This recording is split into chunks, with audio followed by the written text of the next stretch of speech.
good afternoon to all our esteemed guests and my dear friends. It gives me great pleasure to welcome you all to the first day of Conventus 2025, the annual management conclave of the International Management Institute.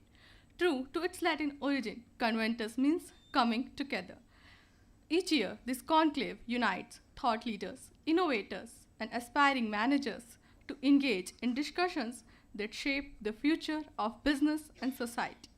In a world defined by constant transformation and evolving values, Conventus 2025 stands as a space to explore the ideas and voices that will define the next era of leadership.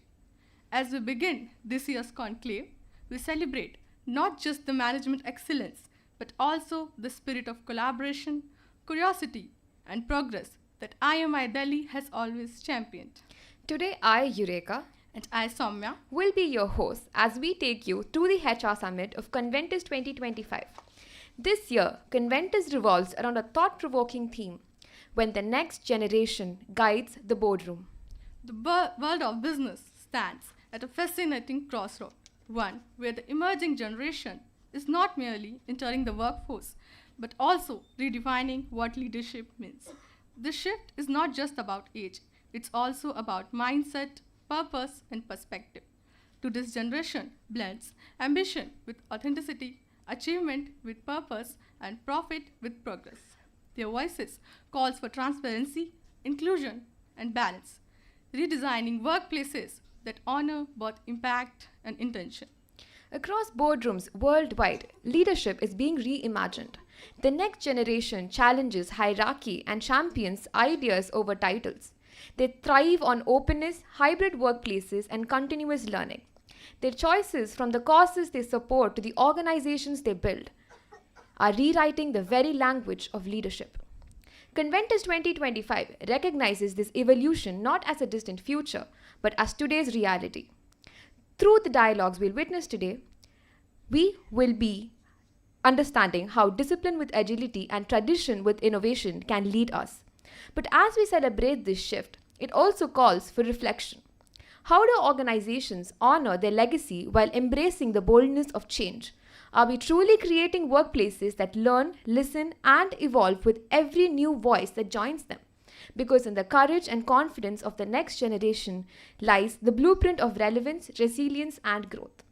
To set the tone for the discussions ahead, let's take a look at the Conventus 2025 theme video.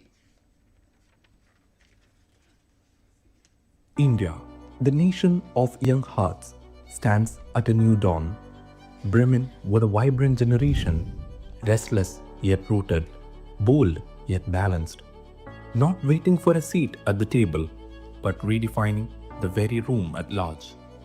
As boardrooms evolve and the sidelines become the stage, we find ourselves at a pivotal point where lines between hierarchy and harmony blur, and wisdom finds its echo in youth. Learnings from history, hope for the present, and dream for the future. They have it all. A nation has come of age, and at Conventus 2025, we are writing its story. Here, courage is the currency and ideas are influence. So let's join hands to welcome the emerging dawn, to anticipate, shape, and embrace the change that will define our future.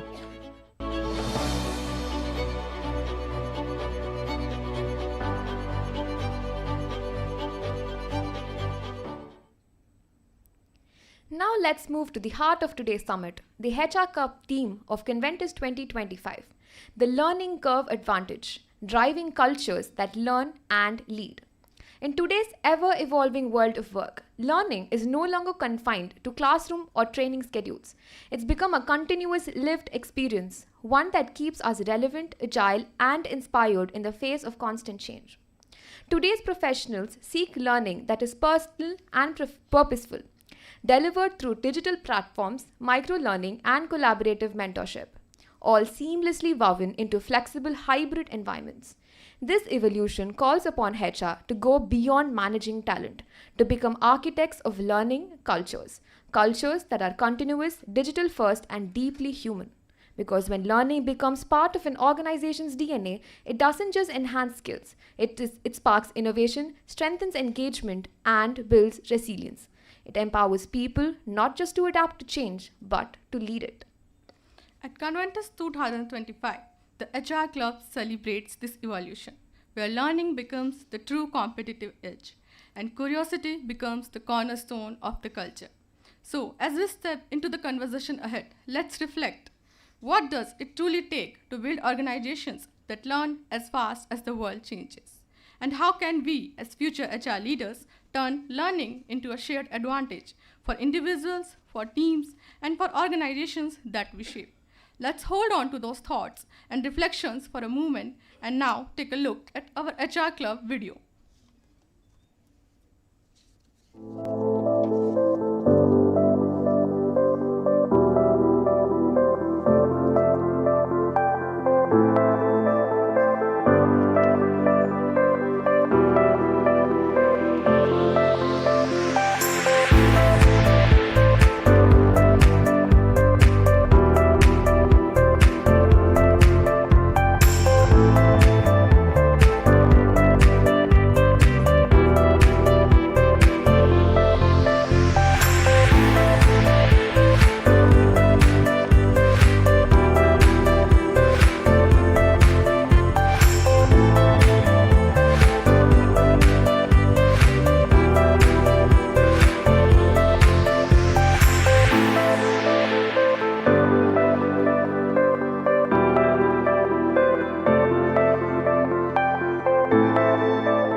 Moving forward, it's an absolute privilege to introduce our moderator for the day, Professor Upasana Dhanda, a PhD and MPhil from Delhi School of Economics, University of Delhi. She is a UGC Junior Research Fellowship awardee and a distinguished researcher in employee engagement and corporate sustainability, having presented her work at United Nations in 2024. Beyond academia, she has consulted with Indian Oil Corporation and has conducted leadership sessions for women executives. An avid traveler and writer, Professor Upasana Dhanda continues to inspire through her work with institutions like IIT Delhi and University of Delhi. Now, I request Professor Upasana Dhanda to please step forward and request Ms. Gayatri Kundu, the Secretary of the HR Club, to felicitate Ma'am.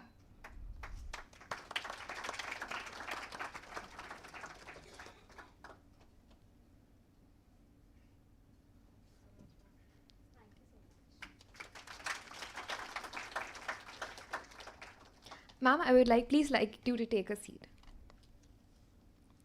It's now time to welcome our distinguished panelists for today's HR Summit. Setting the tone for today's conversations, we begin with Mr. Akash Chauhan, Vice President, Head of HR and Customer Experience at Chayos. With over 15 years of experience, Mr. Akash has driven strategic transformation and people excellence across diverse industries. His journey spans leadership roles across diverse organizations such as Urban Ladder, CultFit, and Infosys BPO, where he has led HR, delivery operations, and customer success functions, sharpening his expertise in building agile, people-first cultures within high-growth environments. An alumnus of IMI Delhi, Mr. Akash is known for his strategic acumen, deep people connect, and commitment to future-ready HR practices that evolves both employee experience and organizational success. We are delighted to have you back with us, sir.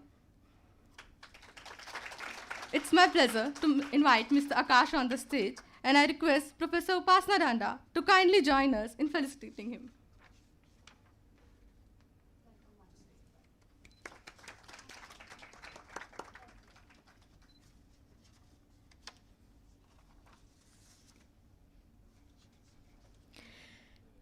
We are delighted to welcome Mr. Arindam Lahiri, Head of Talent Management at Jindal Stainless, a seasoned multinational HR leader with over 25 years of experience in strategic HR consulting, business partnering, and organizational transformation.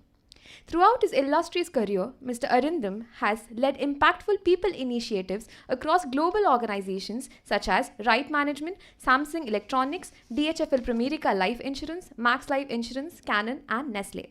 Building leadership capability, driving cultural transformation, and enabling digital learning across industries. At Jindal Stainless, he leads leadership development, succession planning, and capability building programs, driving a culture of continuous learning and performance excellence. A certified coach and OD practitioner from Pegasus Institute and currently pursuing his PhD at Jaipuria Institute of Management, he brings a truly global perspective to the people's function. Deeply passionate about enhancing the employability of India's youth and unlocking human potential, Mr. Arindam exemplifies the power of purpose-driven leadership in HR. We're truly honored to have you with us, sir. May I please invite you to the stage and request Professor Upasana Danda to kindly felicitate Mr. Arindam Lahiri.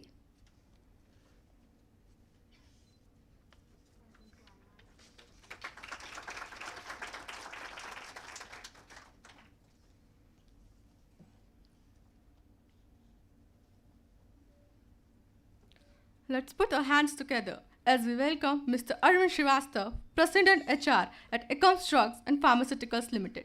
Mr. Arvind is a distinguished HR leader with nearly 30 years of experience across various industries, including pharmaceuticals, power, steel, automobiles, chemicals, and appliances. His career spans both manufacturing plants and corporate offices, where he has led people management, organizational restructuring, and HR process re-engineering with strategic impact. He has worked with various renowned brands such as Red Tape, Winsome Group, DCM Chemicals, Usha Internationals, and the Hero Group. Prior to joining Econs Drugs and Pharmaceuticals Limited, he served as a CHRO and Group Head HR at Bansal Group, known for driving bottom-line results through innovative HR solutions and employee engagement. He brings a legacy of excellence in aligning people with purpose. We are honored to have you here, sir. I request you to please come forward and request Professor Upasana Danda to kindly felicitate Mr. Arvind Srivastava.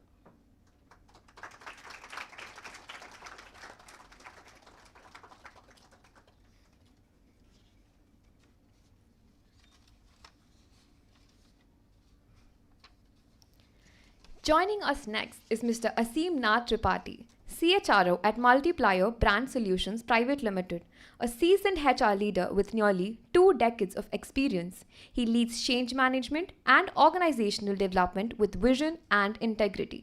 His journey spans leadership roles at Vestige Marketing, Uttam Group, Aluwalia Contracts, DDP Mudra Group, and Aspire in Flow Labs, where he championed employer branding and culture building.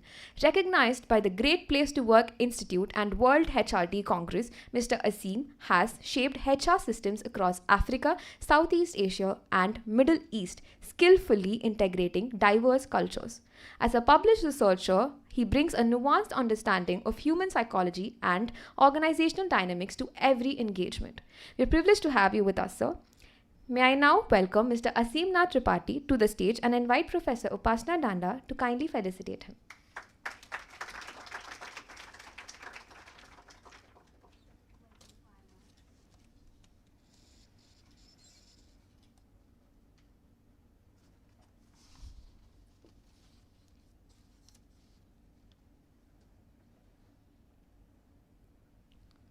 Join me in extending a heartfelt welcome to Mr. Kaushik Chakrabarti, Chief People Officer at Savills India. Mr. Kaushik has spent over 20 years transforming workplaces from the inside out, crafting inclusive cultures, building high-performing teams, and shaping organizations that lead with purpose. As a 5-time TEDx speaker and an ICS certified coach, he has played a pivotal role in shaping some of India's most admired great place to work journeys. From selling tea in remote villages to leading HR for global MNCs, his story is a proof that when strategy meets soul, anything is possible. We look forward to hearing from you, sir. I kindly invite you to please come forward and request Professor Upasana Danda to kindly felicitate Mr. Kaushik Chakrabarti.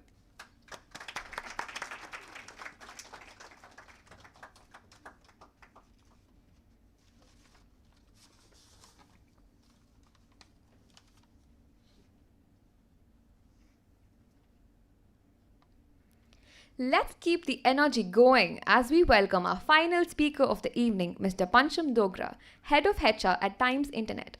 With over 25 years of experience, Mr. Pancham brings a multidisciplinary approach to HR, blending behavioral economics, neuroscience, and digital thinking to solve complex human capital challenges. Under his leadership, Times Internet has launched several AI-driven innovation, including an HR dashboard, AI coach for leaders, and People Pro, an AI-powered HR help desk chatbot. Currently pursuing his doctorate in strategic management from IIM Kozhikode, Mr. Pancham bridges academic rigor with world impact. He regularly teaches and speaks at leading institutions and forums and is known for designing AI-first learning programs that integrate science, storytelling, and behavioral strategy. We're excited to have you with us, sir. May I please request you to join us in the stage and request Professor Upasana Danda to kindly felicitate Mr. Pancham Dogra.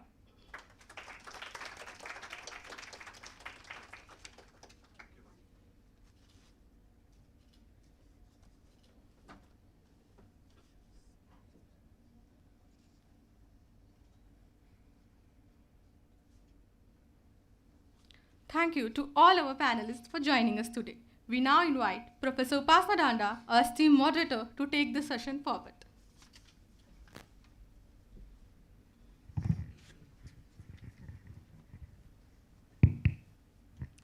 Thank you so much. A very good afternoon to all. And it's good afternoon, everybody. Good afternoon, yeah. So it's wonderful to have such a vibrant audience gathered here for the much anticipated event and the panel discussion, the learning curve advantage, driving cultures that learn and lead. In today's dynamic business world, we see that learning is not just a one-time event, but it's an ongoing experience, which is continuous, which needs to be agile, flexible, most importantly, relevant, and deeply rooted in how people work. With emerging professionals, they don't see learning as just an add-on, but they see it as the foundation of their growth. For them, learning needs to be continuous. It needs to be aligned with what they're doing, meaningful, right? And the HR professionals also need to change from the traditional ways of designing and conducting the training programs to something which is a very strong learning ecosystem. And this learning ecosystem needs to be adaptive, inclusive, and business aligned. So today, joined with us is this exceptional panel of HR leaders from different industries, from manufacturing to retail, food and beverages, telecommunication, pharmaceuticals, manufacturing, real estate, and they'll be sharing their unique perspectives on how learning is changing and how it is going to shape the future workforce. So we start this panel discussion, and I would like to ask the panel the first thing. We begin by knowing what are the learners' expectations. So to the panel, how do you think are the younger generations, the new emerging professionals, early career professionals, how are their expectations are changing when it comes to learning in organizations? And do you think that there's a drastic change in how this used to be for the previous generations?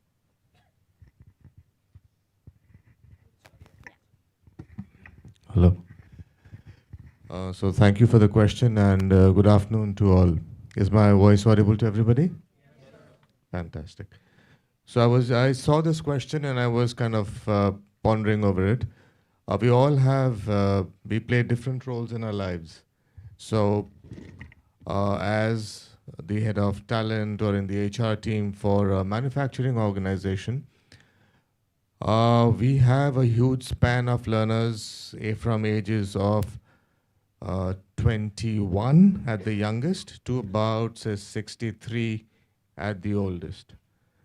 And we have to cater to the entire lot.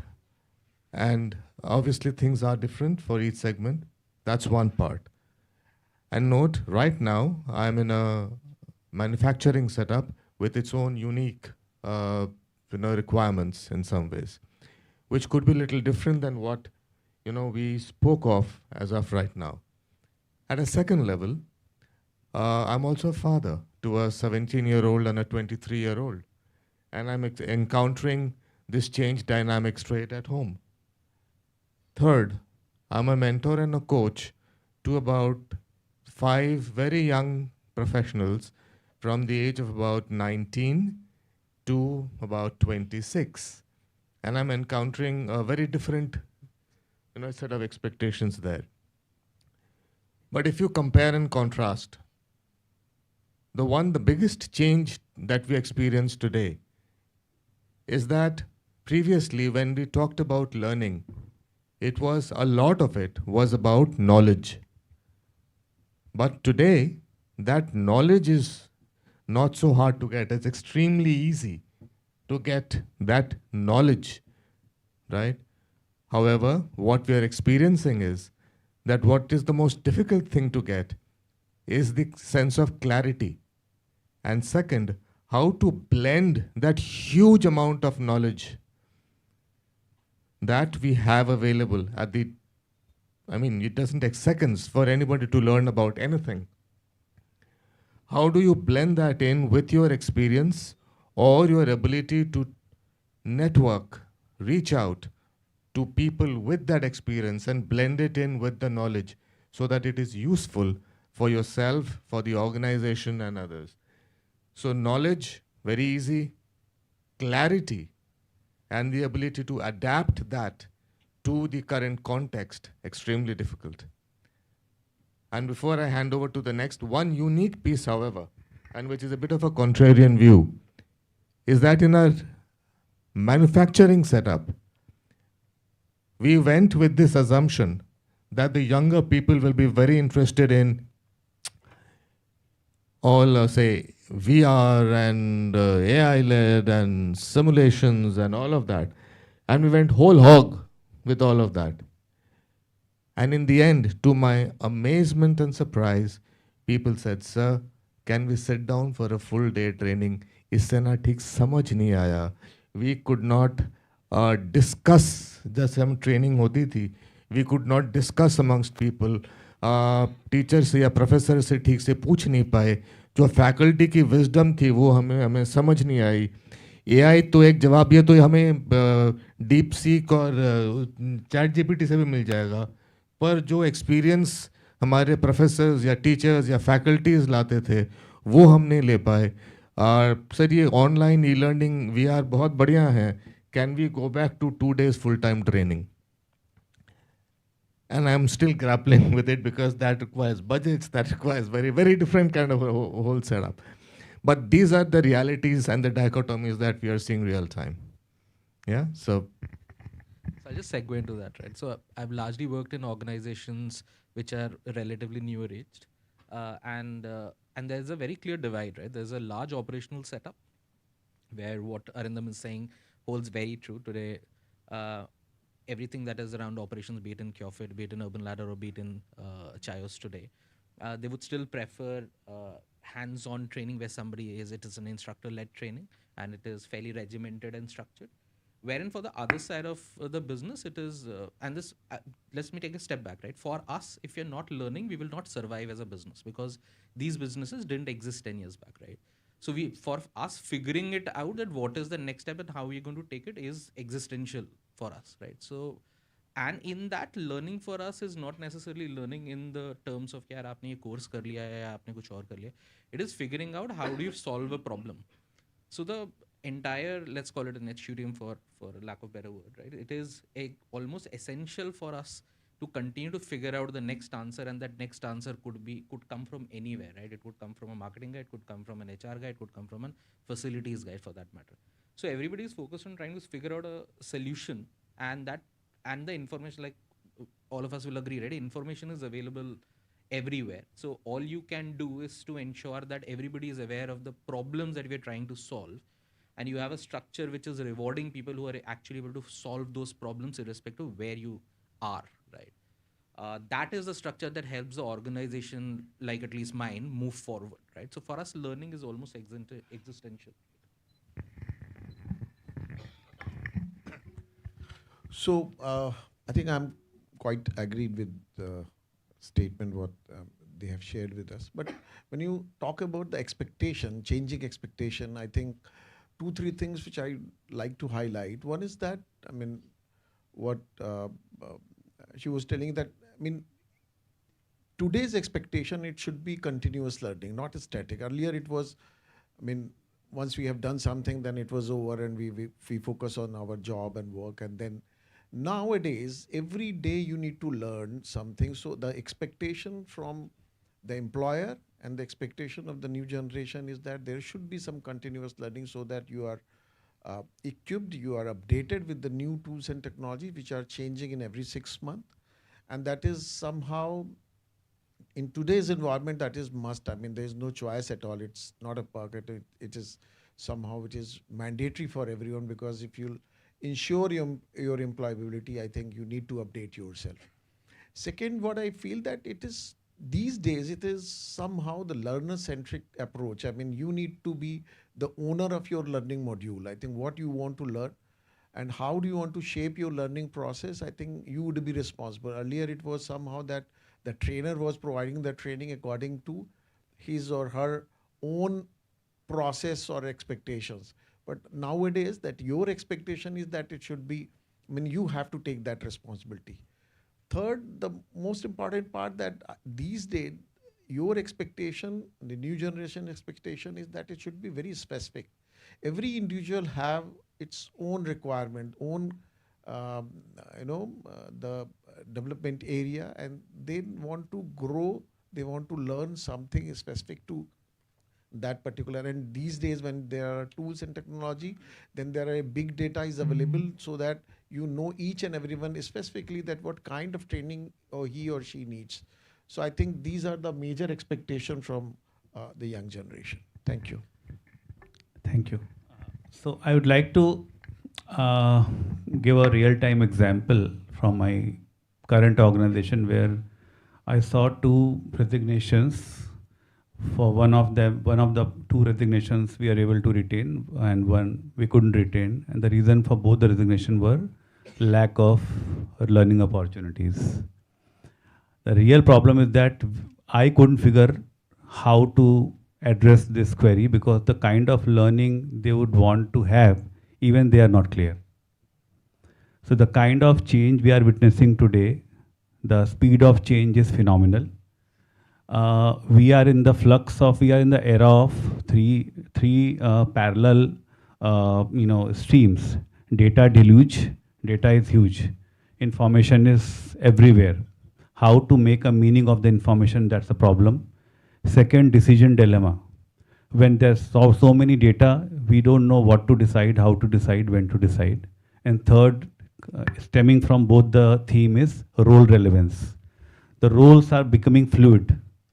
So KRAs, KPIs, JDs are, changing, and you can't stick upon that this is my KRA. Things are changing very fast. What is KRA today? 6 months, this thing will change. The problem here is that, especially for HR lens, HR has to understand this entire context so deeply that it has to design a learning ecosystem which addresses these 3 particular running themes which are in the minds of Gen Zs and millennials and Gen Alpha. Because it's continuous process. You can't decide a learning methodology and we can fix it. It's changing every day. So personalized learning, learning on demand, or learning at fast pace, capsule learning, that's the trend. Second particular point I want to emphasize, we need to train how to become slow in life. How many of you have read the book Ikigai or heard about it? Slow. Everybody is running fast. How to be slow, how to be observant of the things you are doing. That is the skill we need to teach to younger generation. That's what we were discussing in the pre-panel discussion. I think to me also and for everyone, this is the skill. At one hand, we have to teach and we have to enable the people to learn the newer skills. new age skill, and at the same time we have to enable them with the skill that how to use this skill. For that, they need to be learned to remain in present. They need to be observant. They need to learn to, they need to एक ठहराव जिंदगी में जरूरी है. की training जरूरी है. So these are the 2 points I want to emphasize. Thank you.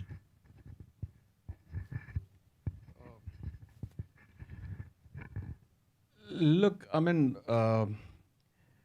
firstly, let's just understand the kind of changes that we have seen in last few years and what is expected in next decade or so is something which is very overwhelming to all of us. I mean, we have seen a huge amount of change happening around us. And everybody knows that in this changing world, if we want to survive, if we want to do well, we need to keep the pace going. And that will only happen if we have that craving for constantly being with time, and which can only happen when you are trying to learn more and more. So there are two things. One is, as we see the future, the current generation is going to obviously engulf the population more and more. And what are they looking at? If that is the question, the answer is that there has to be purposeful learning happening within the organization. The days of just letting a particular person in a particular kind of role at a particular level has to go through this particular training is something which may not work fully. So, that purposeful and the kind of examples that he's taking, people at the end of the day are looking at, is there certain purpose in my life getting served? Am I learning enough? You may not have the answer, but probably it's coming from the fact that you are continuously doing the same thing on a day-to-day basis for months and years together, and then you ask yourself, will that take me to the next level of my journey? And that is when you want to see that support coming in from the organization. Now, to create that thread of learning within the organization, in today, even an organization, if it wants to survive, or for that matter, wants to grow in this changing world, there is the days of innovation, creativity, all those things are important, critical. But none of it will happen if the organization is not a learning organization, if there is no learning culture within the organization. And that gets driven by the people within the organization. Now, about the current generation, I think that's something which, and you all are the current generation sitting out there, it's a generation of Reels, it's a generation of YouTube, it's a generation of constantly looking into those short videos. So some of those learning has to be adapted in some of those platforms. Okay, how do you make it more interesting? How do you create those small little bites, so that people are able to catch on to the areas that the organization wants to drive. Every industry is different. Every industry has certain future that they're looking at. They're seeing certain changes which is happening. And the other thing is for a function. For example, we also, whichever industry you belong to, that is one is the change that's happening there. The other is what's the changes happening in your function. And how do you keep pace with the changes that is happening within your function. So if you want to survive as a professional, constantly, yes, people need to see that value adds are happening within the organization for them to grow as a professional, and the platforms are the platforms of what current generation is more adaptable to, which is, I think, somewhere it's a fact that which Arindam said that, you cannot do away with the personal touch of classroom training. It has to be a hybrid, but more and more of what people are used to, which is more of micro-learning, less attention span, all of it also are a reality, and an organization need to adapt to it. I think a lot has been spoken on the subject now. I just want to recalibrate the question. Professor, you asked, how are the expectations changing, right? So I think there are three things I have observed, which I want to talk to all of you about. First observation is many things have not changed. When we were students, we were also learning in many things in the same way that you are learning. When we were in profession, even the youngsters that we hire, they learn similar way. But certain things have changed. One thing that has changed is from just-in-case to just-in-time learning. So earlier, when, for example, I was part of the management trainee program, there was a sequenced program given to me saying you will do this, this, this, this. But that is changing. So now people are saying, tell me something, what do I learn today that I can put to practice tomorrow? and deliver results as a result of it so that I look good in my appraisal because I want to grow very fast. So that is one change I have witnessed. The second change that I have witnessed in the workplace, especially with the younger lot coming in progressively, is earlier, like I said, training used to be sequential, like 101, 102 courses, but now learning is everywhere. So it's no longer linear. So you may want to read an article, suddenly you will jump to a YouTube, or you will actually go to GPT and actually ask some questions, or you will simply upload a book on Notebook LM and say, why don't you actually summarize the notes for me? So how people are consuming information is also changing. It's not linear. And the last thing which is related to all of this is, if you look at what is happening to the workplace, consumer of the information is also the producer of the information. That means the learners are becoming prosumers. For example, peer-to-peer learning. In our company, probably after Google, we would be the organization where the culture of peer-to-peer learning is ingrained. Just to give you an example, in the last 1 year, 2,800 plus hours of training was delivered by our own people. And what is this training about? Most of this training was about using GPT for developing specific applications and solving problems. That was one. The second biggest challenge was, how do you, for example, use integration tools to make GPT more agentic, like NATNs and other things. The third thing that people actually learned from each other was, how do they market whatever they have done better, so that they can do better in their appraisals, which I found was very interesting. So that means, and these people then have started going on YouTube and some other channels, and they're saying, why don't we actually start a channel and start putting all this content there? So that is the other thing. The three things that I talked about. These are the changes that I witnessed. Thank you so much. I think the insights here tell us that learning has evolved. Of course, there are some misconceptions about Gen Z that they prefer a lot of different, VR and new age technology tools. But I think they still stick to the hybrid mode. But learning has to be personalized, always on, and micro learning is the go-to thing for organizations. So this brings me to the next part where we want to understand how learning can be embedded in the culture of the organizations. So Mr. Kaushik was telling about culture, right? That it has to be a part of the work that you do. So learning has to be, I would say, a habit, a shared value, and a very important, visible part of the work. So my question would be that how do you build learning as a habit in the organization rather than just an HR metric? So yes, we would start with Mr. Pancham. Thank you. So, in fact, when I read that question, I said I would be the first one to take it up because I have a problem with the question. What is the problem with the question? Of course, it's phrased absolutely nicely. A lot of people talk about building a learning culture and all those things. And my view on the subject is that learning cultures, and for that matter, any cultures, are engineered, not built. And there is a difference. I'm sure you would appreciate. It is a deliberate practice, number one. Number two, there have to be systems, processes, incentives. I think one of the things that we have not studied enough in culture development is how and which behaviors do you incentivize. I'll give you an example. So let's say the whole world is talking about AI. Now I can give you an example of how Times Internet actually embedded the culture of AI. And this good, for example, when did the first GPT go live? 22, right? When did we start practicing it? 2019. When OpenAI was in alpha stage, we were in touch with OpenAI. Why were we in touch with OpenAI? Because we wanted to use the developments that they were doing in our newsroom. How do we improve our content management system to make it more and more generative than analytical? So it starts from before the trend actually starts. The second thing that we did was we said, okay, now that we have early access, what do we do? So we created a product called Ad GPT. It was one of the first products that we launched, and this was launched in August 2023, in less than a year of GPT becoming fairly commonplace. And one of our first clients was Intel. So for them, we actually developed this where you could go to this GPT and you could have a conversation about what kind of processor would suit you.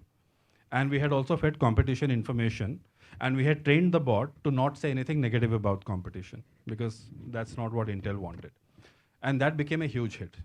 And how did we benefit? A normal ad impression would give us 80 rupees. And ad GPT was giving us 350 rupees per impression. So look at the value that actually got created. When I saw it for the first time, this happened in August, right? I said, why can't we do something for HR? And by November, on 4th of November 2023, the GPT for HR was out. Now, what was this GPT doing? It was not only filing your leaves, not fetching your salaries, it also was coaching you. For example, one of the questions that a manager was asking is, I have an appraisal meeting tomorrow. This employee is difficult, what do I do? So we built the entire coaching program in the bot. So our entire performance appraisal coach, including goal setting coach, is now that bot. Over a period of time, we have made it far more robust, but that's how it got created. And because of this, we were all felicitated. Everybody who was part of it was felicitated, and it was not a small amount. 1.2 crore rupees was actually kept aside to reward this kind of innovation. Now, when you have an incentive like that, now every quarter we have an AI challenge, and 9 such innovations in the last 9 months have gone live. Each of them are fetching at least 15 to 20 crores so far. And some of them have the promise to become $1 billion enterprise. So that is what I meant by engineering. So you have to incentivize it. You have to also make sure the enablers are in place, and you have to keep at it. Thank you. Completely agree with whatever Pancham has said, but I'll just try to give this a different angle to it. See, this is possible because the learning culture of learning is embedded at the top. You are leading it, and probably all the top management is aligned with this kind of thing, and especially the nature of your organization, demands it also, I think. But that's not the case in so-called traditional Indian companies, especially manufacturing organizations or promoter-driven organizations who are trying to change to the newer way of working. So in my opinion, this cultural transformation and embedding learning as a part of culture or learning as a strategy has to start from the top. So especially the challenges with the promoter-led organization where the promoter has founded, then now the second generation of the promoter has taken over. There's a challenge how they should let their ego down, and they should adopt to the newer ways of learning.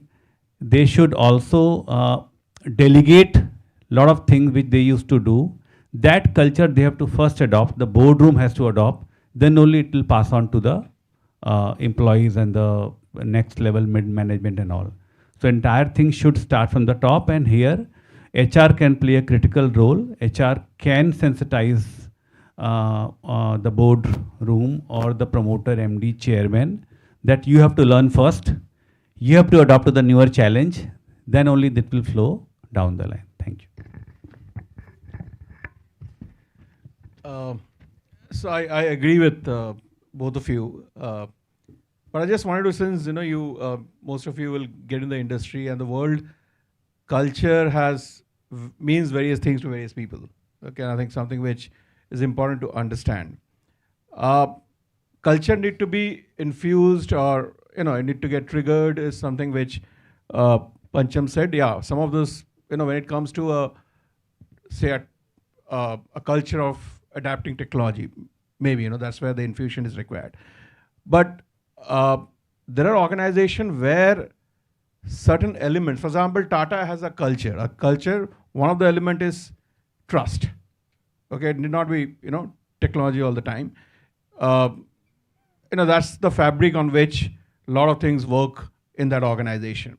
Now, for example, one of my previous organization, in a very funny way, it had a huge amount of energy. It was a large organization. We had around 10,000 plus employees in India. Globally, it was a very, very big organization, operations in more than 80 countries.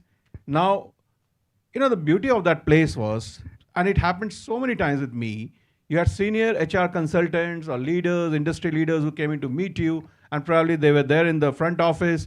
They come in and tell you, there is something about this place, and there's some energy in your front office, which is very, very different. There is something which is there in the culture of the organization, probably.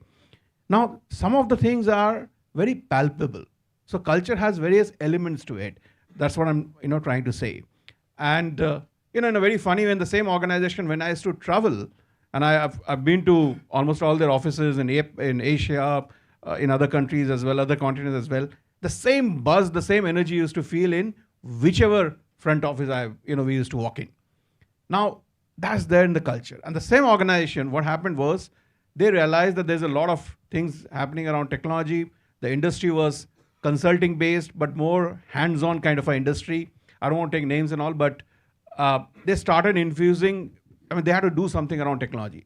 They started buying small organization which is into the technology side.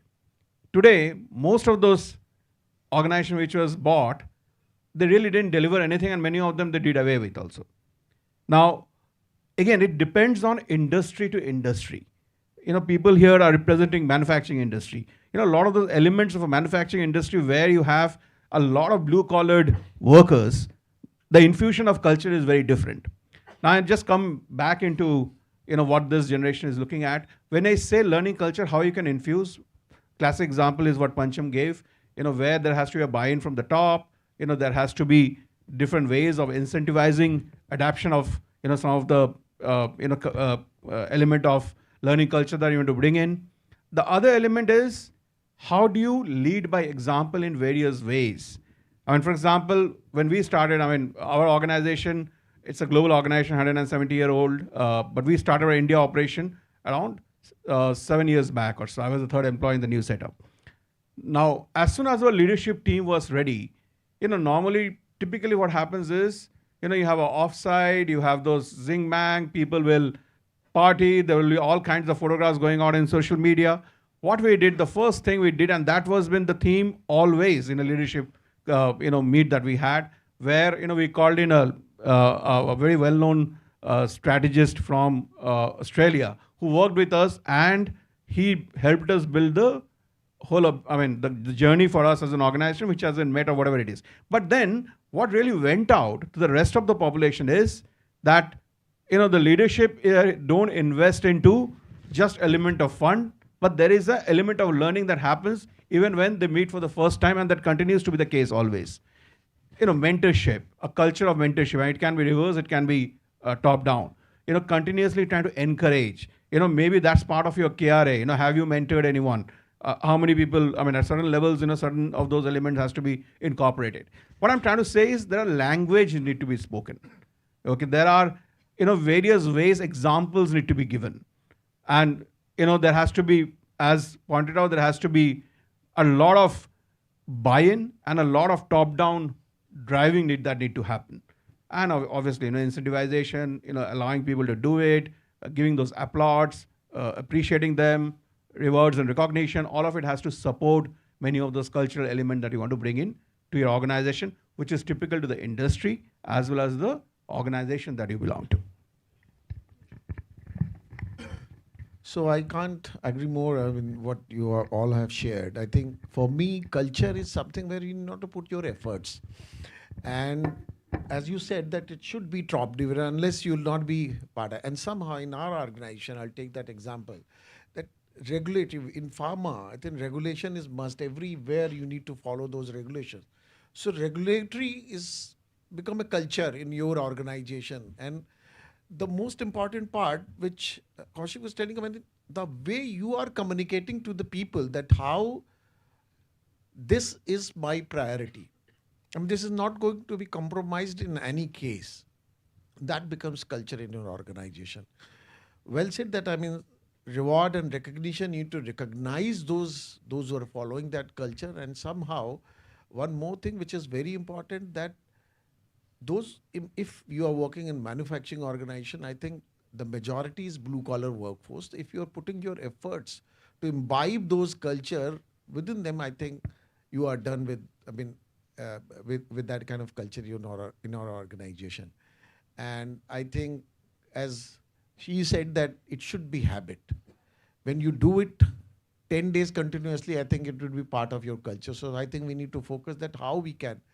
At the same time, we need to imbibe KRAs, KPIs. Everyone should have that one KRA that at least he has to impart one training every year.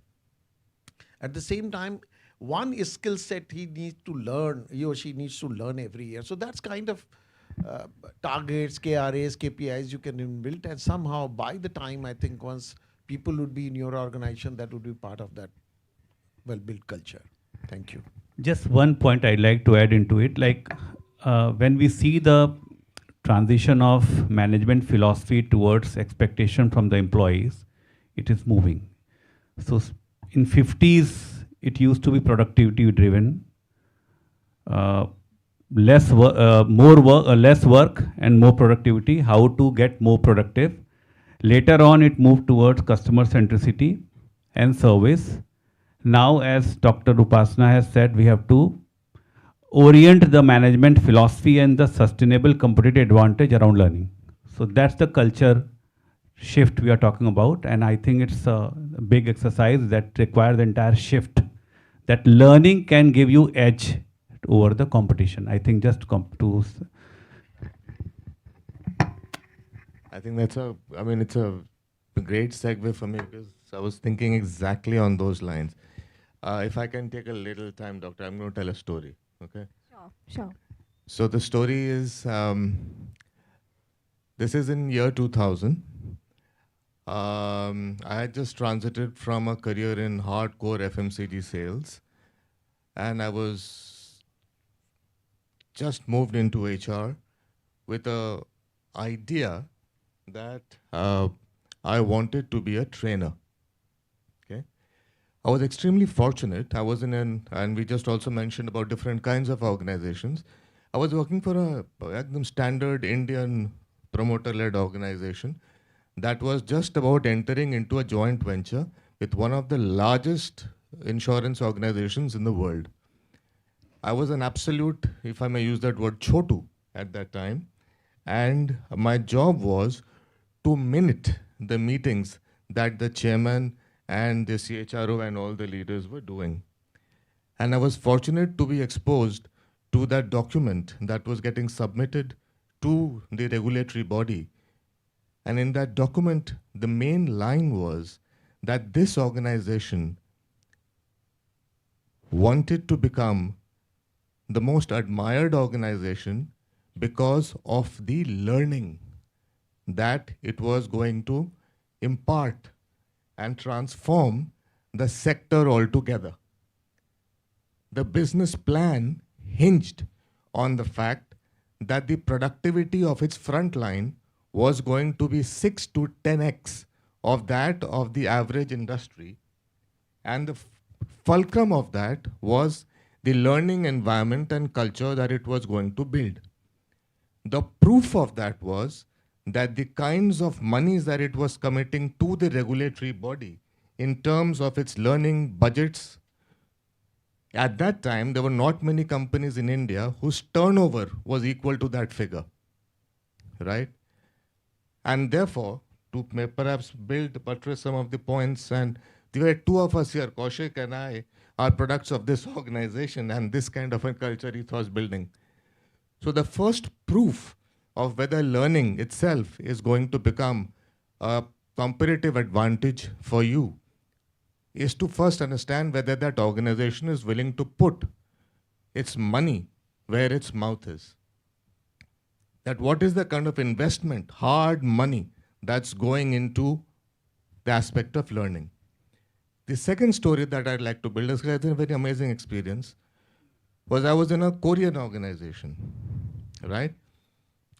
And my CFO had just cut my budget by 50% for various reasons, right? I went back to my business head and said, well, okay, we have to make do with this.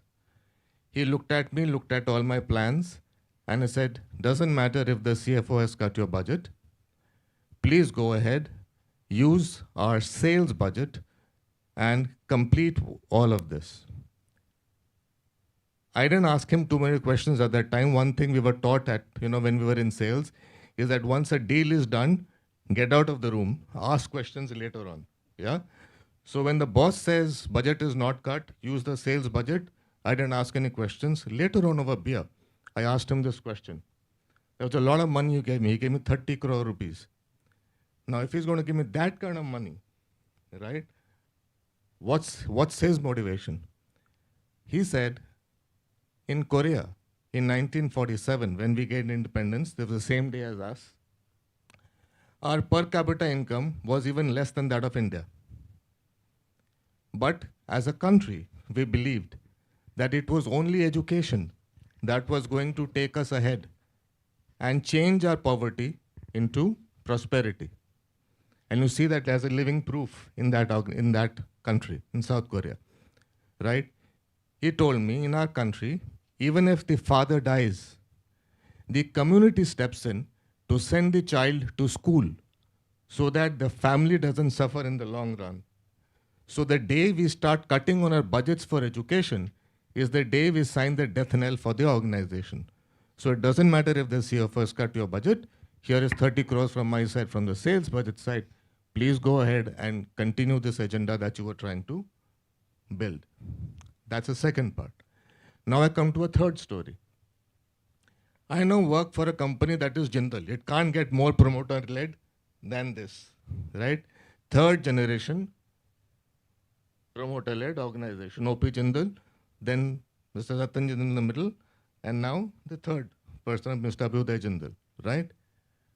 But once again, the kind of transformation that I'm seeing in this organization, the kind of investments that are going on, the from top to bottom, every stage getting incentivized, the kind of tie-ups that are happening with various institutions across the company, across the board, for technology, for innovation, for learning, for organization development, right? With institutes in India and across the world, specifically for learning, because this is the only real competitive advantage that you have. Everything else can be copied. And very strangely, it's like when more things change, more they stay the same. When I began my career again, way back, I don't want to take the name of when I started, but my mentor told me one line, that while there was this very famous line that culture eats something for breakfast, strategy for breakfast, but learning is the only thing that feeds culture, right? And that kind of stayed in my brain, and it has for the past 25 years. And I don't think that line's gone wrong so far. So that's what really learning can do. When built as like you beautifully said, Pancham, it has to be engineered into the culture. And this is what it can do to give you sustained competitive advantage. Yeah, so thank you. Today I see we're talking so much about technology, AI, analytics, gamified learning, right? But as technology scales learning, it's the managers who sustain it, right? So I would like to know from you that alongside technology, how are you equipping your managers to act as learning coaches, one, and to bring this digital experience to life? So I would like to know your take on it. Yeah. Yeah, I actually have a very contrapoint to all of this. And the reason is this, right? The generation and the set of people that we work with largely, the core of it is that I need the freedom to choose, right? I need the freedom to choose to what I want to learn, when I want to learn, and what is it into feeding into, right? When you are decentralizing something like that, right? Along with that access also comes the responsibility to be able to go ahead and do whatever you want, right? In that journey, having somebody else as as let's say as a supervisor guiding you in that journey, that guidance can be provided, but it can't be both ways, right? You can't be structured in a way saying, yeah, you have to do these three things, and then also on the other hand saying, yeah, I have built a system which is decentralized to the extent that you can choose whatever you want to learn and then navigate your career from there end, right? So the manager's role in terms of coaches is the fact that they're available to guide you whenever you're needed. They are probably almost mandated to ensure that learning continues to be part of everybody in their teams. Let's call it a KRA, or let's call it the culture that we're building within the team. But it is limited to that, because it is difficult to build structures where you're able to operate both ways of being structured while still being the freedom of it. Right? So that's at least what my experience has been.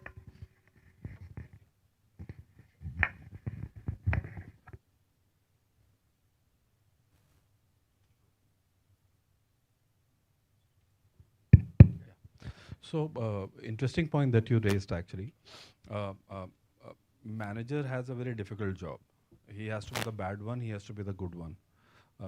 Bad one when you have to get the task going, and good one when you have to have these water cooler conversations or smoking conversations just to tell people कि कुछ नहीं होता चलता है यार, बुरा मत मानना.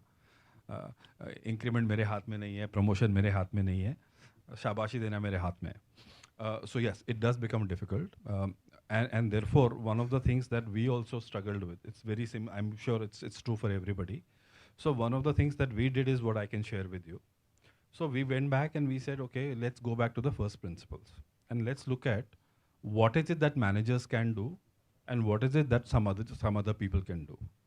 So we went back and we looked at what are some of the skills or competencies in the organizations that can be called durable, which do not deteriorate over time. Means their demand will never diminish. Leadership competencies, for example, would be one. Interpersonal communication is another one. Everybody wants to know how to communicate better, how to present better, how do you build networks better. On the other side, we found that there were certain skills whose half-life was actually decreasing, the technical skills. For example, if you look at half-life of a technical skill, it used to be around 3 years earlier, but now it is diminishing to close to 2 years.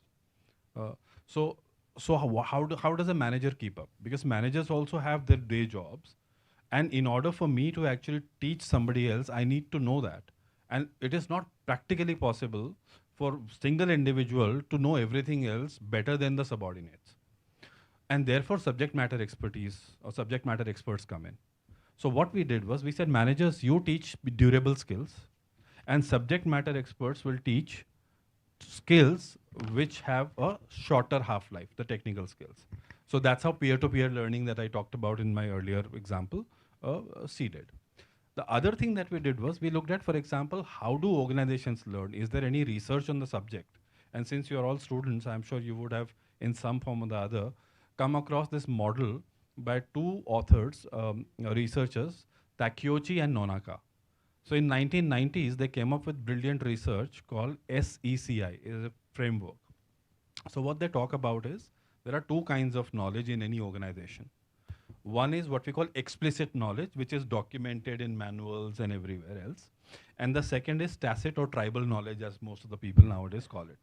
And if you plot, let's say tacit and explicit on a matrix, there are combinations. So combination number one is explicit knowledge to explicit knowledge. So what does it mean? I train you on something. I have explicitly trained you on something because it is very well documented. Explicit internalization of that knowledge is that you use that to build a prototype or a new product. Like I gave you an example of AI. I teach you on AI, you go back and build a prototype which can be monetized. So what have I done? I have trained, used knowledge from explicit and convert it into another explicit knowledge base, right? We call it combination. The other thing is tacit knowledge into exactly explicit knowledge. My man and my manager, we talked about one symptom in the team. I come back and design a training module, train everybody, solve that problem. And then that module actually is in the organization for posterity.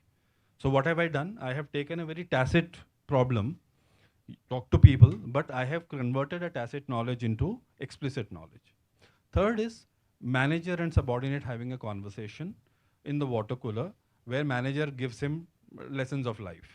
ये चिंता tension मत लिया कर, life में सब ठीक हो जाएगा, मेरे साथ भी ऐसा हुआ था. When the person is, let's say, मेरी फैमिली बढ़ने वाली है, इंक्रीमेंट से काम नहीं हो रहा, क्या करूं? तो मैनेजर फिर उसको ज्ञान देगा, समझाएगा कि दुनिया में जिसने पेट दिया है वो खाना भी देगा. Whatever, I'm just giving an example, right? So that is tacit to tacit. Nobody will codify it. Nobody will codify it, but that is an immense level of learning that people get. And the last one is actually explicit to tacit. I learned something, but in my daily operations, I keep improving upon it, but I don't document it. So when I go, that knowledge goes with me. Or if I'm good enough to actually transfer that to somebody in a tacit format, it stays in the organization, but not coded. So we found that there are 4 kinds of distinct knowledge pieces that you have. And what we have started doing is we have said all tacit to tacit knowledge and all explicit to tacit knowledge, how do you codify it using knowledge management systems? And that's what we are empowering our managers to do. कि हर चीज़ का SOP बनाने की कोशिश करो. So I'm just giving you examples of how we are actually trying to do that. It's not possible in one day, but that's a journey we have started.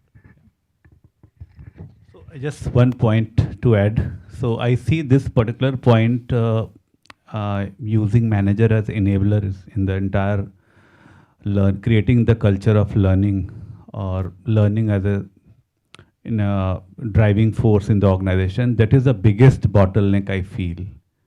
Because what happens, if you see, especially in the companies, promoter-driven company, Arindam can relate to it, lot of managers, they are very old. वो join किए होते हैं, founding pillar होते हैं. They don't want to change. And what we are hiring, all Gen Zs, they want quick result, quick recognition, newer skills, quick applaud. Manager उनके पुराने वाले हैं. How to tackle that? So that's the most important question out of all this. Everything will go in vain if the managers are not aligned. And managers, you can't take them out. They are very close to the MD. They were the one who were the founding pillars. वो जा के सब किया था, वो manufacturing में खुद ही बनाया है, खुद ही किया है. So that's how to align with them, how to make them ready for change. That's the biggest problem, biggest challenge. So in my opinion, one small solution can be give them responsibility that you have to, and just massage their ego that you have to train this segment. You have got the reservoir, the knowledge. Whatever knowledge, just impart and enable them with that all the technical know-how, PPTs and everything. PPT वो नहीं बनाएंगे, आप तो उनको बोलने को बिठा दो. So that way you have to prepare with them, we have to align with them so that they start saying the same language which the management company organization wants everybody to speak. Right, and this brings me to the last question of the panel. Then we'll open the floor for students' question. So if you could redefine one core principle of the learning philosophy in your organization to future-proof the company, what it would be? So for me, I think in this era, when you have huge data available and we are talking about the specific skills and everything, I think we need to be a little bit cautious about this, that we should not be completely dependent on those data when we are planning a specific skills training program for any individual. Second, what I feel that somehow, as we were discussing in our last question, I think once we are imparting those training or designing any process, our approach should be at least this empathy and human insight should be the centric for this approach. But without that, I think you cannot plan, and you will be in a mess completely, because I think whatever you want to teach or whatever you want to train them, I think you will not get the result till the time if it is totally mechanized and based on this data. So this is one, I think, that is very important too. So the skill we need to inculcate in the newer generation for them to be future ready is to fail fast. Learn fast, try it out, fail fast, again learn. That's the only skill.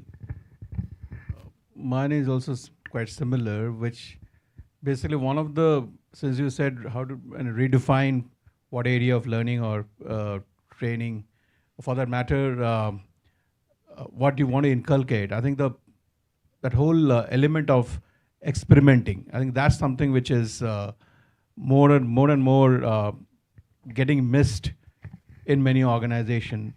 And there are a lot of things which is driven by processes, structure, but people don't want to experiment. I think some of the best results and some of the best innovations comes out of the power of experimenting, which is the independence that has to be visible. Independence need to be there for employees in an organization.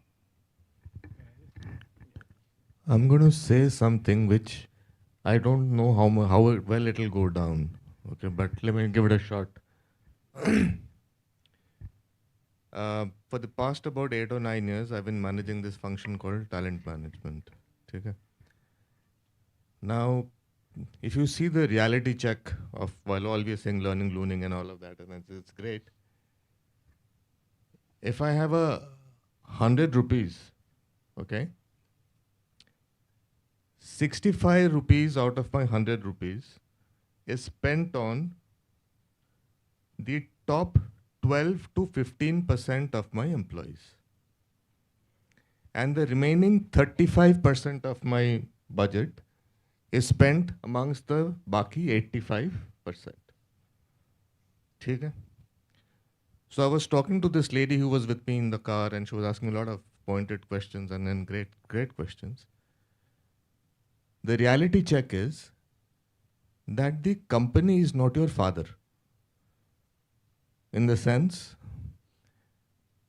paying your college fees is your father's responsibility. But ensuring your learning is not the company's responsibility. It is, end of the day, your responsibility.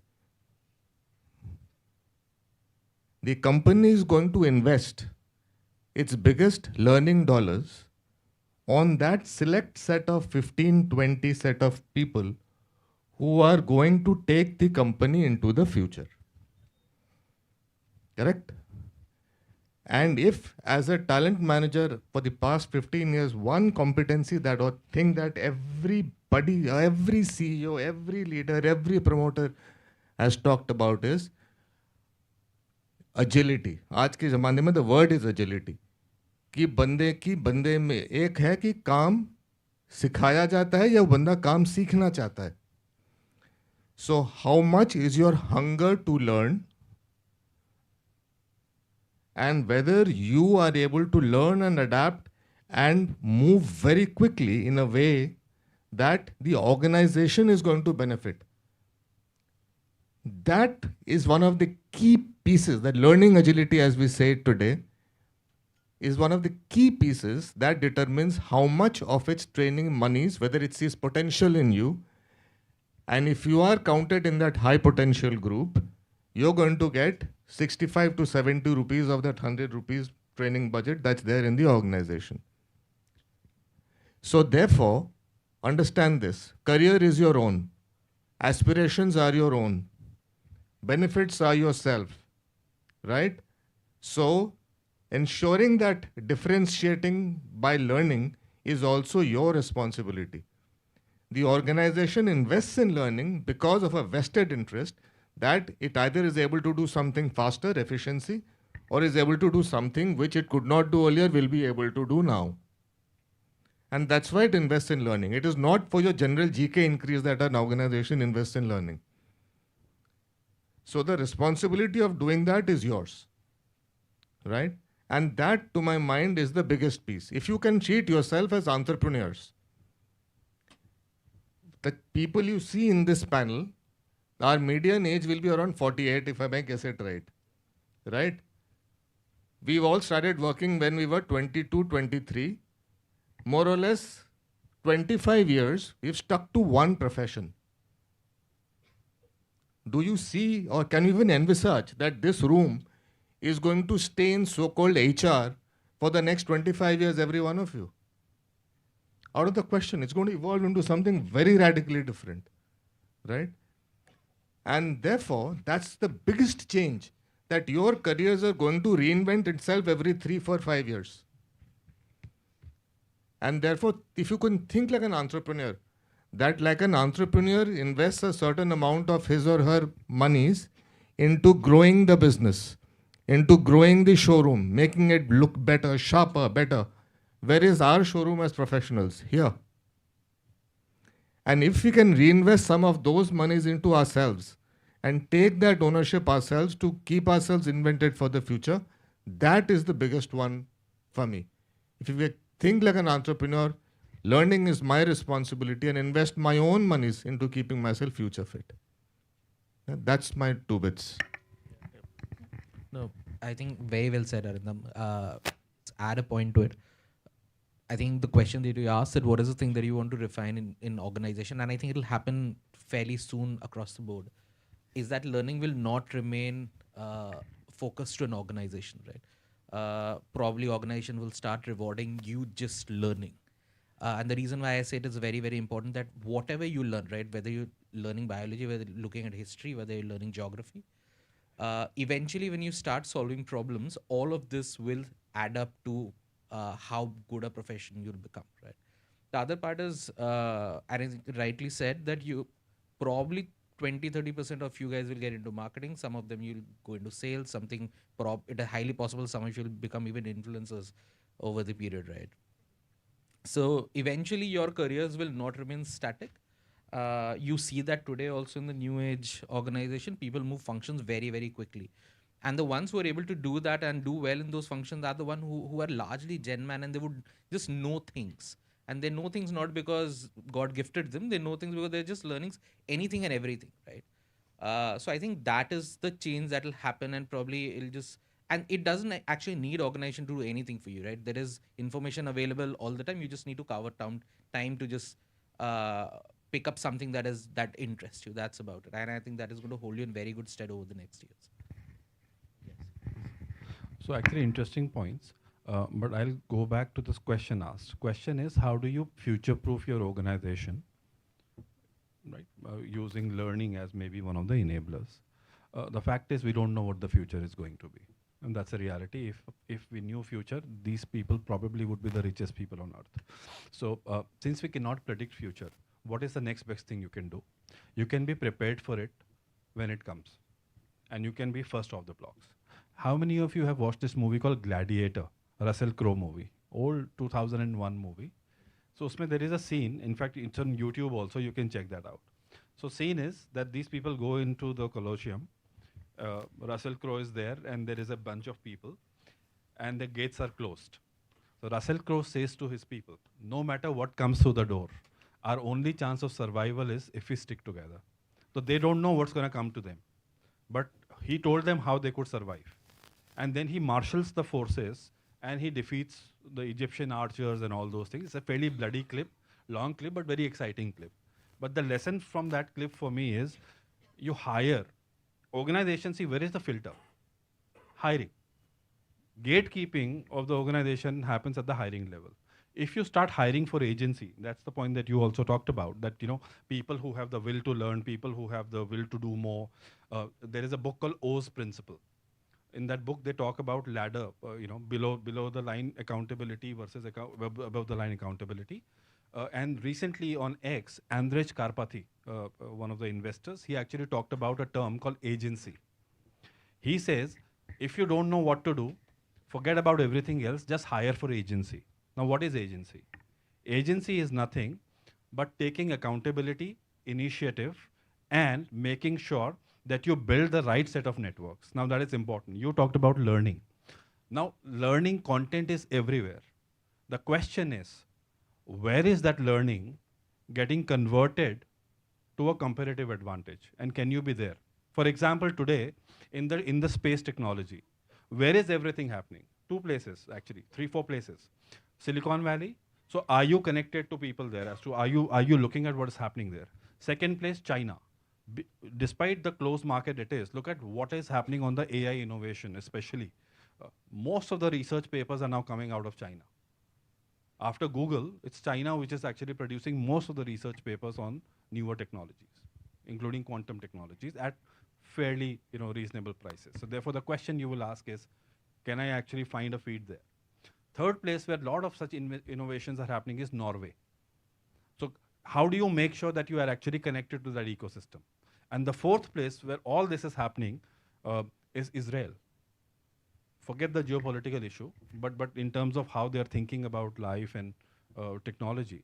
So can we be embedded in those places? Can we build networks there? Now the fact is, you need to know the right set of people, otherwise you will not be able to convert that. And only people with agency are able to do that. So your hiring filter has to be right, in my opinion. Hire the right set of people, everything else falls in line. You cannot predict it, but you will be the first one to get and adapt to it when it happens. And that's how at least we have followed. And our hiring principles are like that. Thank you so much. So we have heard the incredible insights from the panel. Now it's time for the students to ask questions. We can take 1 or 2 questions, so please raise your hand for any questions you have, and we'll give you the mic. Yeah. Just keep your questions brief, and you can address it to a specific panelist if you want. Yes.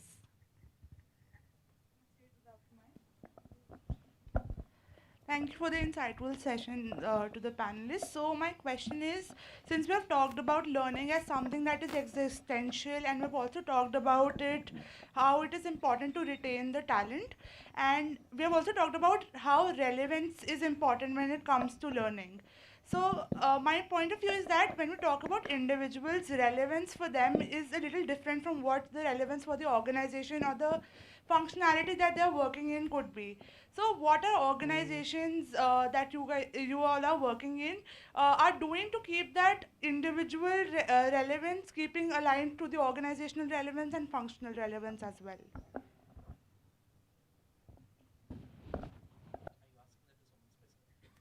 No, the question is open to.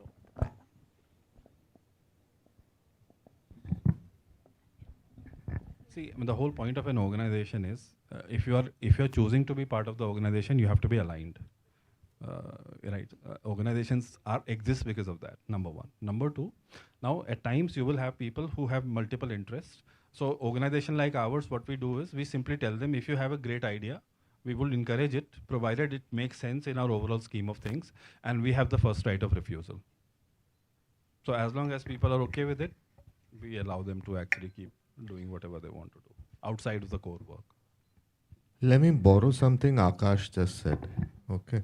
So I took his permission right now before I'm kind of saying that. You used two words, that relevance and functions, domains and stuff like that. But just note what he said. That the people who are moving today are mentally not restricted to a domain or a function.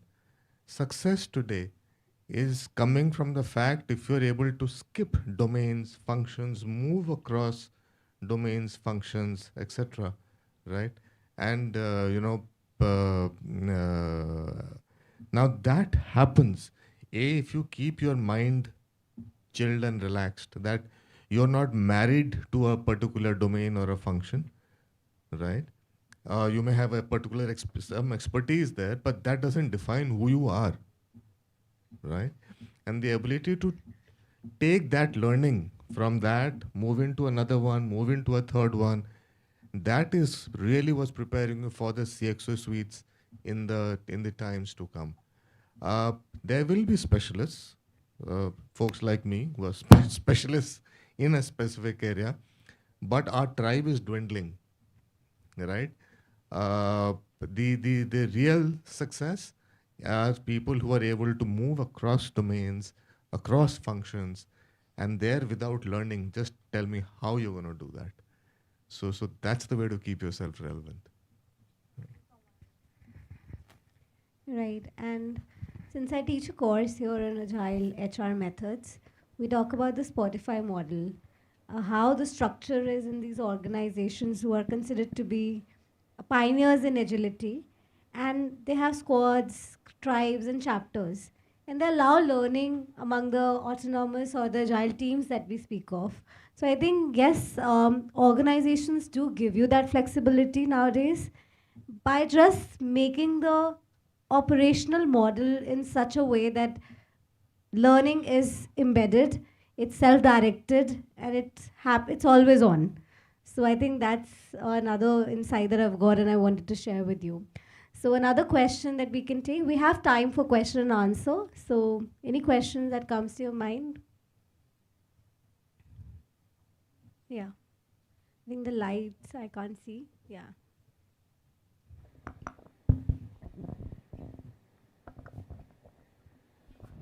Hello, panelists. I'm really thankful for your insightful session. This question is open to everybody because it's a really burning question, and it was also asked to us when we were in our first term.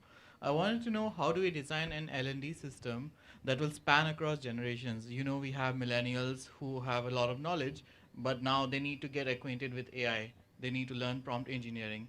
And we have Gen Z whose attention span is like, what, 30 seconds. So how do we make an integrated L&D which will, take care of both the generation, or maybe also boomers if they're also there in the organization? Really good question.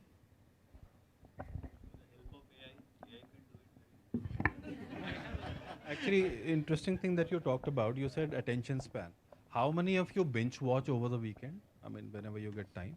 See, I can see some people, right? When you say binge Everybody. watch, long, right? So what kind of stuff do you binge watch? I mean, don't tell me the name or the genre. That's something that you find interesting, right? So actually, it's a myth that attention spans have come down. Why I say that is, I think what people are looking for is engagement. So if you find learning, most of the people don't want to learn a chapter in the book because they find it very boring. And in fact, this is something that I can tell you what we did. So for example, one of our core pillars is entrepreneurship, or we want an entrepreneurial culture. And that's why I said that our hiring is also an agency and other things. So there is a beautiful book on the subject called Founders Mentality, written by Bain, right? Now, if I give all of you that book, and if I say, Kal tak padh ke suna do, you guys will say, what the hell is wrong with this guy? The same thing happened with our leaders. So we gave everybody a book, we had sessions and everything. And then book was actually simply, accumulating dust in one of the corners. So what did we do? I went to Google AI Studio.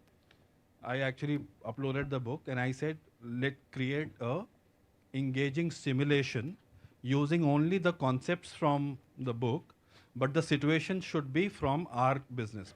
Because we use Google Suite, so Gemini comes to us naturally. So we have trained it in a manner that it knows what our businesses are. So I did not have to do a lot of context building, so context was built. In the next half an hour, I had an application which was progressive web application, which would work, that means on mobile, tablet, laptop equally well, zero code, and I shipped it out to the leaders. And next day we met over chai samosa, and everybody had completed the simulation. Why? Because I could actually see the gamified scoreboard for everybody. So I'm just giving you an example of how, for example, a boring thing like a book can also be converted into something very engaging. And that's what actually we have to learn to do. Even us, we have to learn to do to make it engaging for everybody. What is engaging for one set of people may not be engaging for others, and therefore hyper-personalization in many ways is what we need to do. We still have people who want classroom sessions. There is a set of people who want applications. There is a set of people who said game khila lo. And we have to do the same content in all different formats for people, and we do that. Thanks. Well, I've been building L&D systems all my life, so let me get a shot at this. I'll take something what Arvind ji also said. See, both sides, you need to keep reusing resources like this. Okay? Arvind ji said, देखिए आपके organization में, and as absolutely नहीं, आपने कहा था, पुराने managers होते हैं जो प्रमोटर के साथ है ना, वो हर शब्द में वो बोलते हैं हमने बाऊजी के साथ काम किया. So it's scary to talk to them also, कि पता नहीं कहाँ से बाऊजी तक पहुँच गई बात, तो फिर मेरा क्या होगा? So now, the way it's working now, you've got to have a blend of a lot of things. Obviously, so technology, AI, game-based simulations, AI simulations, and all that. It is very much part of it, very, very naturally part of it. What's was earlier done for a very select audience, but is now increasingly finding traction as a full instrument across the organization, are journeys, where you are leveraging all aspects of the learning theory into it, which means there is knowledge, there is application, there is gamification, and therefore trial and error and learning, like that. Then there is the classroom sessions. There is learning by projects, assignments, special assignments, career short-term assignments, and last but not the least, formal mentoring. If you are able to blend all of this into your learning architecture per se, that seems to be addressing this age spectrum that I mentioned, that about 22, that is, let's say my graduate engineering trainee, who is about 22-ish of age, is coming into the factory, and they're all from your top IITs and all of that. And let's say old fuddy-duddies like me who are 53, 54 and older, right? You've got to keep this whole set engaged. So this whole thing and, this whole spectrum has to be now part, and creating journeys using technology to, and again, AI, earlier we used to be afraid of journeys simply because who's going to track it, who's going to, check it out and all of that. But today AI-led dashboards enable it to do it in real time in seconds. So there's no tracking, there's nothing, everything is, doable in seconds. So these journey-based learning processes are seeming to aid the L&D architecture in such a way that it engages everybody from a 22-year-old to about a 50, 60-year-old. That's the response, probably. Thank you, sir. Right. Any other question? We can take one last question if there's any. All right. So as we wrap up the session, thank you once again to the esteemed panelists for your insights. I think I've learned a lot, and I wanted to take up this question on this multi-generational workforce, but thank God that some student took it. Because a lot of reports are coming that Gen Z is completely different. At one time, they want flexibility, autonomy, but on the other hand, they still want the classroom teaching. So very contrasting things. And as Gen Alpha and Gen Beta come into workforce, and you as the future HR leaders would be handling them, I think it would be very challenging for you in future, because we are in the age of AI. And what we see is that we're trading convenience with, cognition with convenience. So it's a hard way. Learning would be there. It's all pervasive. So we need to see how the new generation will take the boardrooms. So thank you so much to the panelists, and I owe it to the team. Let's give them a round of applause.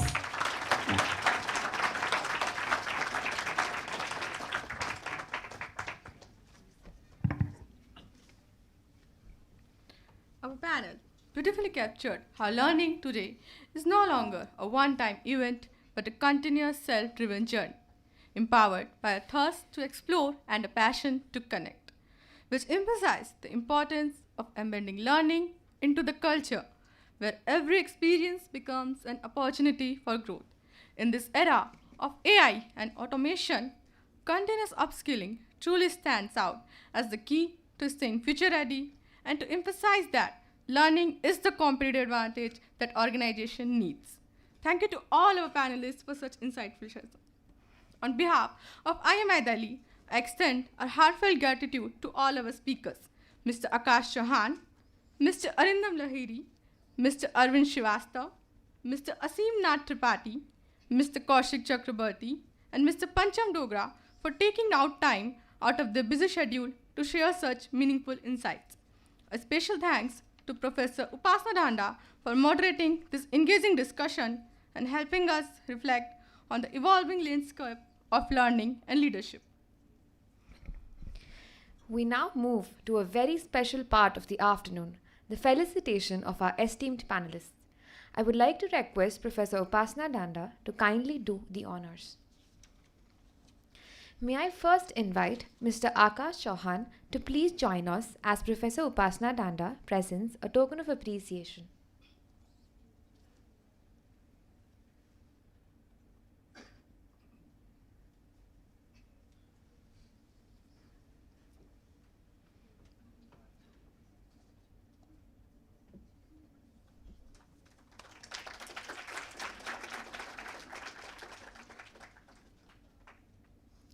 Next, may I request Mr. Arindam Lahiri to join us to receive a gesture of gratitude.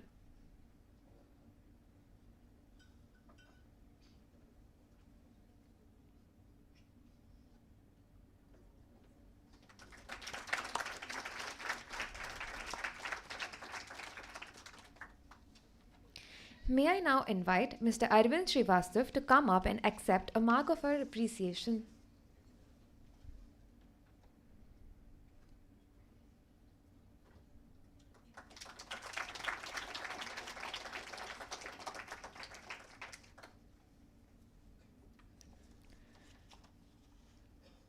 Next, may I invite Mr. Asim Nath Tripathi to join us on stage for a token of recognition.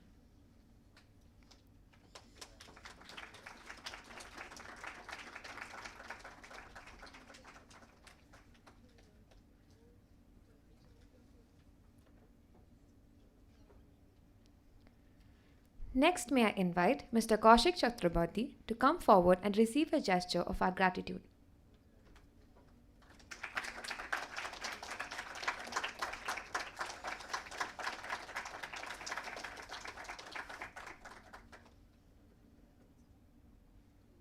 And finally, may I request Mr. Pancham Dogra to join us on stage to receive a token of appreciation.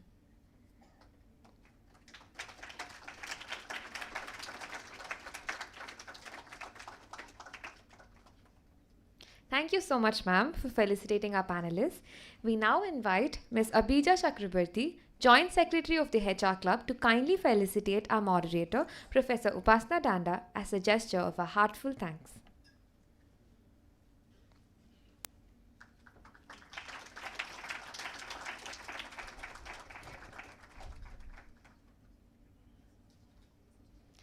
Thank you, ma'am. We extend our heartfelt gratitude to all our esteemed sponsor for their invaluable support in making Conventus 2025, the annual management conclave of IMI Delhi, a grand success. A special thanks to our title sponsor, Bank of Baroda, whose partnership has been instrumental in bringing this event to life. We're equally thankful to our co-sponsor, RPSG, and our Finance Summit sponsor, Indian Bank, for their continued encouragement. Our appreciation also goes to ICICI Bank, banking partner, LIC Insurance, insurance partner, HFCL, telecom solutions partner, and STEM Executive Search Private Limited, sustainability partner, for their support in diverse domains. We sincerely thank Key Properties, real estate partner, Phoenix Global Learning partner, Royal Enfield, exploration partner, Vanessa Care, fragrance partner, Plum Love and Body, bath and body care partner, Go Grab, convenience partner, White Heaven, entertainment partner, and Fever FM, media partner, for enriching the experience of Conventus 2025.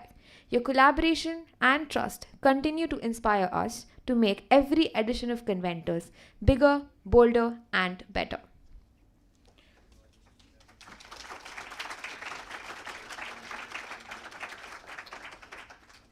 Now, I would like to invite the HR Club team to join us for a group photograph with all our esteemed panel members.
I'm taking.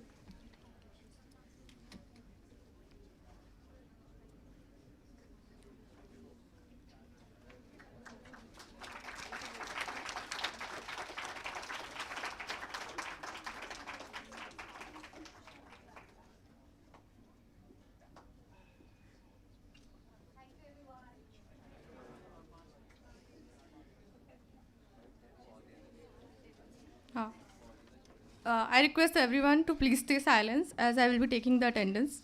Most awaited part. BFS 13, PGDM 61, 96, PGDM 96, PGDM 209, BFS 11, PGDM 156, PGDM 123, PGDM 123, HR 13,